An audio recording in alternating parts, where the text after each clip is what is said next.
नमस्कार, আমি उमेश राय 170 उत्तर हावड़ा विधानसभा केंद्र থেকে बीजेपी प्रार्थी। 29 तारीख আপনার কেন্দ্রে নির্বাচন। এবার নির্বাচনে ভোট দেওয়ার আগে একবার ভাববেন যে আপনার বাড়ির যে মেয়ে আছে, যে বড় হচ্ছে, সে কি পশ্চিম বাংলায় সুরক্ষিত আছে?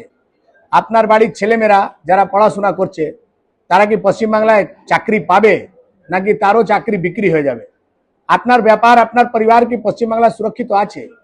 যে উত্তর হাওড়ায় আজ পর্যন্ত মানুষকে বিশুদ্ধ পানীয় জল দিতে পারেনি, আপনার এলাকায় আবর্জনা পরিষ্কার টাইমলি করতে পারে না, তাদের থেকে মুক্তি পান। মুক্তি পাওয়ার জন্য বিকল্প আছে।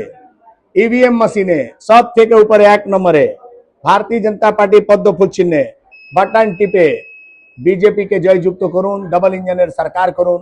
এই ডবল ইঞ্জিন সরকার আপনার বাড়ির মেয়ের সুরক্ষা দেবে, আপনার বেকার ছেলেমেয়েদেরকে চাকরি দেবে, পশ্চিম বাংলা একটা ভালো ল অ্যান্ড অর্ডার দেবে।